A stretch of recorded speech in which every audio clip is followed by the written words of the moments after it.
What if I told you that buying a highly profitable multi-million-dollar business that's already running perfectly is, well, it's actually closer to a minimum wage day job than a passive investment? Yeah, it sounds completely backward. Right. But it's actually one of the harshest realities buried in the sources we are looking at today. So welcome to this deep dive. Our mission today is to really contrast two very real, very major paths to financial freedom. We're looking at building passive income businesses versus deploying capital into real estate investment strategies. And we're going to break down the pros, the cons, the timelines, and, the actual underlying mechanics of both of these paths. Exactly. But right off the bat, I think we need to look at the absolute foundation of what the word passive actually means. Because, let's be real, it is never free and it is never immediate. No, absolutely not. I like to think of building a passive income stream as kind of like planting a bamboo forest. You spend years watering this patch of dirt, seeing absolutely nothing happen, putting in massive amounts of labor, then suddenly it just shoots up 90 feet in a month and sustains itself. It's a brutal waiting game. Yeah. And that core truth is everywhere in the data we pulled for you today. Passive income always requires a massive upfront investment. Right. You're either paying that toll with a huge amount of your time, which is what we call sweat equity, or you're paying it with your money, deploying existing capital. There's no secret back door where the asset simply materializes out of thin air. Yeah, if only. Yeah. So since the vast majority of people don't just start with 50 grand or $1 million sitting in a checking account, let's start with the path that requires the least money but demands the most time. The digital sweat equity row. Exactly. This is where you literally construct the asset yourself from scratch. And our sources point heavily to affiliate marketing as the starting line here. But if I'm out here watering the bamboo, what kind of timeline are we actually looking at? So the industry data shows that to reach what they call the super affiliate level, where a site is, generating meaningful, life-changing revenue, it takes roughly 3 to 5 years. Wow. 3 to 5 years. Yeah, of consistent, highly strategic content creation. But what's really interesting is how the revenue ceilings change depending on the specific corner of the internet you decide to occupy. Oh, like different niches pay differently. Exactly. For example, top-tier affiliates in the education and e-learning space, they're averaging over $15,500 a month. That's crazy. And the travel niche is right behind it at over $13,800 a month. Those numbers are just massive for a single individual. What's the underlying mechanism there? Like, why those specific niches? It really comes down to the commission structure. Those spaces rely heavily on high-ticket items or software with recurring monthly commissions. If you want to survive the digital sweat equity phase, the sources strongly emphasize a strategy called the niche within a niche. Okay, meaning what exactly? Meaning you don't build a general fitness site. Instead, you build a site exclusively reviewing specialized rehabilitation equipment for, knee injury. Oh, right. There was actually a great example of this in the research. A site called Breaking 80, which is all about golf. Yes, perfect example. They drill down way past clubs and bags and focus heavily on highly specific, really expensive tech like golf launch monitors. And when you look at the math behind the web traffic required for that, it completely reframes how you think about the internet. It really does. Let's break that math down for a second. Yeah. If you set up an affiliate deal for a $30 golf t-shirt and you get a 10% commission, you make $3 a sale. Right? Free buck? So to make $300, you need to convince 100 separate human beings to take out their credit cards. That requires tens of thousands of website visitors. Which is incredibly hard to get. Exactly. But if you review a $3,000 launch monitor at that same 10% commission, you make $300 from a single buyer. One buyer. Wow. You only need a tiny fraction of the web traffic. You're optimizing your content for a high-price, low-volume buyer. Which is just such a smarter way to spend your time. And, I see that exact same logic applied to another digital business model highlighted for solo founders in 2026, which is micro SaaS. Right, micro software as a service. Yeah. The barrier to entry there is incredibly low right now. The startup costs are estimated between $1,000 and $15,000 to get a functional piece of software off the ground. But the strategic goal is where the passive element comes in, right? Yeah. You aren't trying to build the next massive, complex operating system. Right, exactly. You're trying to build a tiny tool that solves one hyper-specific problem for a very specific type of worker. Because if the software is too complex, you just end up doing tech support all day. Yep. And tech support is an active day job, not a passive asset. Precisely. The mandate is a low support burden and a fast time to revenue. I mean, if your users have to email you constantly to figure out how the software works, you haven't built a passive asset. You've just built a stressful customer service job for yourself. Definitely. I do want to push back on this whole concept of passive digital assets, though, because, the sources talk about having to write upwards of 100 highly researched, in-depth articles just to get one of these niche affiliate sites to even register on search engines. Yeah, that's true. Writing 100 articles is exhausting labor. How do we justify calling any of this passive? Well, it's all about front-loaded work versus marginal cost. Yes, writing those 100 articles is grueling, very active labor, but once you hit publish, the mechanism fundamentally changes. That article becomes an evergreen digital asset. Think of it like a tireless software robot. If one person reads the article and clicks your link, it takes zero effort from you. Right. But if 10,000 people read the article and click the link simultaneously while you're fast asleep, it still requires zero extra effort from you. The active work was intense, but the asset scales infinitely without any additional cost in time or labor. That is the tipping point where it actually becomes passive. Okay, that makes sense. So that's the digital side. You trade years of your life to build a scalable digital asset. But let's say you've done that, or maybe you've just saved up a massive amount of cash from a day job, and you want to skip the building phase entirely. You want to scale up by buying into the physical world. Moving from digital to physical completely changes the math. And, the numbers for buying an established profitable small business are incredibly compelling. Oh, for sure. Let's say you find a local business that generates $1 million a year in pure profit. In the small business acquisition market, you can often buy that business for a multiple of maybe 3 to 4 times its earnings. So you buy it for $4 million. Which means that translates to a 25% annual return on your money right out of the gate, assuming the business doesn't tank. Exactly. A 25% return completely destroys average stock market yields. It does, but there is a very specific reason the market prices those businesses so cheaply compared to a public stock. What's that? Well, public stocks are highly liquid, and they're managed by massive corporate boards. A small local business carries immense key person risk. If the founder leaves, the secret sauce might literally just leave with them. Which brings me back to the hook we started the show with. If you buy that $4 million business, you haven't bought a passive investment. You've just bought yourself a very expensive job. Unfortunately, yes. It's kind of like adopting a teenager. It's already walking, talking, and generating revenue. It has its own personality and its own momentum. But you cannot just leave a teenager home alone for a month and expect the house to be intact when you get back. No, absolutely not. You have to establish incredibly strict house rules like actual systems before you can step away. And if we take that teenager comparison further, they are going to push boundaries and things will inevitably go wrong when you aren't looking. Right. That is exactly why the sources stress 3 crucial mechanisms to systemize a physical business and make it passive.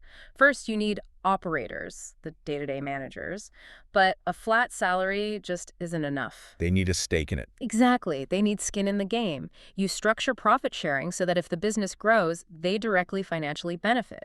Their incentives must perfectly align with yours. Because nobody watches a rental car. Right.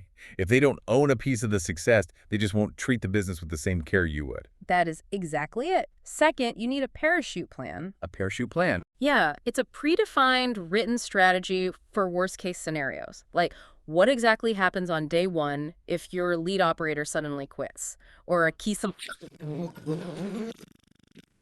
not during a crisis. That is smart. And third, you need what the sources call overwatch insurance. I found that term fascinating when I was reading. What does overwatch insurance actually look like structurally? It's essentially building a localized board of advisors. You bring in experienced professionals, maybe from a local investment club or retired executives, to periodically audit the business. Okay, so they're keeping an eye on things. Right. They check the financials, they review the quarterly goals, and they course-correct the management team. You pay them to look over the shoulder of your operator so you don't have to be the one in the weeds every single day. So the business is basically running itself, but you have these watchdogs making sure it stays on the tracks. I see how that works. And this is why the sources point toward lifestyle assets as the ideal target for this strategy, isn't it? Things like self-storage units, mobile home parks, or even massive vending machine routes. Yes, absolutely, because those specific assets fulfill basic fundamental consumer needs. They are incredibly resilient against technological disruption. Right, because software might change how we work, Mm. but people will always need a physical place to store their extra furniture. Exactly. Once you have an operator and Overwatch insurance in place for a self-storage facility, the cash flow is notoriously steady, even during deep recessions. But here is the friction point. Yeah. Even with the best Overwatch insurance in the world, a physical business still requires human operators. And humans can quit, they can embezzle, they can just make terrible decisions. If you want an asset that is completely devoid of human management risk, you have to move into pure hard assets, where the capital itself does all the heavy lifting. Which brings us to the other heavyweight contender, real estate. Real estate really is the ultimate capital deployment route. And when we look at completely passive real estate, the discussion almost always comes down to two dominant vehicles: REITs, which are real estate investment trusts, and multifamily syndications. Oh. They both allow you to own real estate without ever touching a clogged toilet or dealing with a single tenant, but the mechanics under the hood are just polar opposites. Let's unpack REITs first, because they're definitely the most accessible. Conceptually, a REIT is just a company that owns, operates, or finances income-generating real estate, and you just buy shares of that company on the stock market. Right. And the pros are entirely about friction, or rather, the lack of it. A REIT offers maximum liquidity. You can buy or sell your position in 3 seconds on a smartphone app. Which is incredibly convenient. And the barrier to entry is practically zero. I mean, you can start with $100. Plus, you get instant diversification across hundreds of properties. But the cons really hit hard when you look at long-term wealth building, don't they? They really do. First of all, you have zero control. These are essentially blind funds. The fund managers are buying skyscrapers or selling malls without your input. Right. Second, because REITs trade on the public exchange, they inherit stock market volatility. The actual buildings they own might be perfectly fine with every single tenant paying rent on time, but if the broader stock market panics over interest rates, the value of your REIT shares will plummet. That makes sense. And there's a massive tax disadvantage here too, right? Yes, and this is a really critical mechanism to understand. The dividends you receive from a REIT are typically taxed as ordinary income. Ouch. Yeah, because you're basically just buying a stock. You do not get to claim the physical depreciation of the real estate on your personal tax return. Okay, so let's contrast that heavily with the alternative, a multifamily syndication. Because for those listening who haven't encountered this term, a syndication is basically a group of investors pooling their capital together to buy a specific, tangible asset that is just way too big for any one of them to buy alone, like a 300-unit apartment building. Exactly. Mm. A lead sponsor finds the deal, they manage it, and you just provide a slice of the funding. Okay. So the pros of a syndication perfectly answer the cons of a REIT. You have direct, fractional ownership in a specific private asset. So no stock market panic. Right. You are completely insulated from the daily emotional roller coaster of the public stock market. But the biggest advantage by far is the tax efficiency, specifically a mechanism called depreciation shielding. Okay, I really need you to break this down, because the concept of a paper loss confusing the IRS is where a lot of people just get totally lost. How exactly does depreciation shield real cash in my pocket? Let's do the math simply. The IRS assumes that any physical building is slowly breaking down over 27.5 years. Because the roof ages, the pipes wear out, that sort of thing. Exactly. So they allow the owners to deduct a portion of the building's overall value from their income every single year as an expense, even if the building is actually going up in market value. Okay, wait, so it's an expense on paper, but I didn't actually write a check for it. Exactly. Let's say your share of the apartment building's profit for the year is $10,000 in pure cash flow. The sponsor sends that money straight to your bank account. Awesome. But because of the tax structure of a syndication, you also get assigned $10,000 in depreciation. When you file your taxes, you essentially tell the IRS, hey, I made $10,000, but my asset degraded by $10,000. Oh, wow. The two numbers just cancel each other out. Your taxable income is zero. You keep the entire $10,000 legally, entirely tax-free. That is just incredible. The money is literally sitting in my pocket, but it's invisible to the tax code. But obviously, the toll you pay to access that kind of tax magic has to be incredibly steep. It's the ultimate trade-off. Syndications are highly illiquid. When you wire your money, It is locked up in that building for 5 to 7 years, while the sponsor renovates the property, raises the rents, and eventually sells it. You just cannot get your capital back early.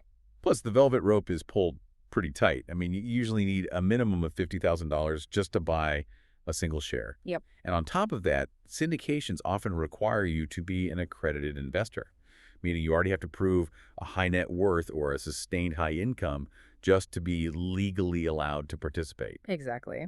So just summarizing the real estate side quickly, REITs trade tax efficiency and control for instant liquidity and low entry costs. Syndications trade liquidity and access for massive tax shields, stability, and higher long-term wealth generation. And the sources did mention a few other real estate plays worth noting, like renting out an Airbnb can generate great yields, but let's be honest, it is a hospitality business. Yeah. It's not passive real estate until you hire a property manager. And that manager is going to siphon off 8 to 10% of your gross revenue, which dramatically impacts your margins. It really eats into the profits. They also touched on the high-risk, high-reward strategy of buying into boom markets. For instance, pre-construction housing in Dubai is projected to rise 12 to 20%. But doing that from halfway across the world requires local agents you trust implicitly to mitigate the legal and geographic risk, which again costs money. It does. And exploring these international markets and syndications naturally leads us to a much bigger question. We've looked at the entry level with digital assets and the intermediate level with syndications and businesses. But to truly understand the sheer mathematical power of passive income, we need to look at how ultra-high net worth individuals structure their passive wealth at the absolute peak of the mountain. Right. Now, the sources included a fascinating study that analyzed data surrounding a proposed billionaire wealth tax. And I want to be incredibly clear here to you listening. We are remaining completely neutral on the politics of taxation today. We are purely looking at the financial data within the study to understand the math of high-end passive returns. Absolutely. Strictly looking at the math, the historical data since World War II shows that pure passive investors with high risk tolerance earn an average of 11 to 14% per year before taxes and inflation. Okay. With strategic tax planning, they clear about 6.5 to 9.5% net after taxes, inflation, and all management fees are paid. You know, a 6.5% net return might not sound earth-shattering until you apply it to a massive scale. Right. If a family has a net worth of $100 million, pulling a 6.5 to 9.5% net return means they're generating $6.5 million to $9.5 million a year in purely passive cash flow. They don't have to lift a finger, and their wealth still outpaces inflation. It's staggering. And the mechanism they use to achieve this is something the average retail investor rarely utilizes at scale, which is leverage. Legit. Yeah. The ultra-wealthy do not just invest their own cash. They routinely use a 1-to-1 leverage ratio. That means for every $1 of assets they own, they borrow another dollar against it, essentially doubling their footprint in the market. This is basically the Warren Buffett advice on steroids. Buffett famously advises a conservative, purely passive split 90% in an S&P 500 index fund, 10% in government bonds. But if you apply leverage to that, how exactly does the math work to create that infinite loop of wealth? So let's break down the mechanism of borrowing against your own money. Say you have $10 million in a portfolio of stocks, and it's growing at 10% a year. Okay. If you want to buy a $2 million commercial building, you could just sell $2 million with your stock.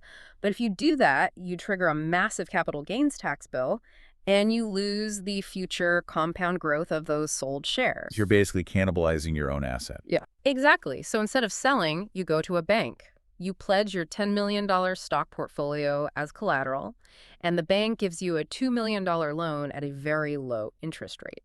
I see. You use that borrowed money to buy the commercial building. Now you hold $10 million in stocks and a $2 million building. Both assets are appreciating. You use the rental income from the building to pay the interest on the loan. And because loan proceeds are legally not classified as income, you pay zero income tax on the $2 million you just used. That is the aha moment right there. Borrowing a dollar against a dollar creates wealth without triggering a taxable event. And the sources also highlight another mechanism they use to wipe out whatever taxes remain, which is tax loss harvesting. I've heard of this. How does it work in practice? Tax loss harvesting is brilliant in its simplicity. Let's say you have one stock that went up $50,000 and another stock that dropped $50,000. Okay, a winner and a loser. Right. If you sell the winner, you owe taxes on that 50 grand profit. But if you intentionally sell the losing stock at the exact same time, you realize a $50,000 loss. Oh, The IRS allows you to subtract that loss from your gain. Suddenly, your net taxable gain is zero. You successfully extracted cash from the winning asset without paying taxes, simply by strategically pruning the dead weight from your portfolio. man, I just have to marvel at the irony of all this. The wealthier you get, the easier and more truly passive the income actually becomes. When you start out at the bottom watering the bamboo, you rely entirely on your own sweat, writing hundreds of articles or grinding out a software tool. Yeah. But at the peak, you rely entirely on leverage, tax codes, and capital. It's the grand takeaway from all of these sources. When you finally build the systems, you realize that money is the ultimate employee. It doesn't sleep, it doesn't take weekends off, it never calls in sick. And when you utilize the right mechanisms like depreciation, leverage, tax loss harvesting money, it doesn't just work for you, it aggressively multiplies itself. Well said. So, just bringing it all back down to earth for us, both paths we explored today lead to financial freedom, but they demand a toll up front. Building a digital or physical passive income business costs you your time, your sweat, and the mental stamina to build the overwatch systems that allow you to finally step away. Right. Real estate costs you your capital, your liquidity, and the patience to hold assets for years while the math works its magic. And that is the reality check. I hope you listening realize there is no get-rich-quick scheme buried in any of this data. Whether you are facing down the barrel of writing 100 highly researched articles for a niche affiliate site or disciplining yourself to save $50,000 to buy into your first syndication, the upfront commitment is absolutely non-negotiable. It takes back-breaking work to get there, but the payoff is getting your time back permanently. So I want to leave you with a final thought, a challenge for you as you go about your week. Look around your daily life today. What lifestyle asset, maybe it's a self-storage facility you drive past every morning, or a vending machine in your office break room, or even a highly specific niche hobby you know more about than anyone else. What do you already interact with that could be the starting point for your very first passive investment? Get out there, start watering that bamboo, and eventually it will sustain itself.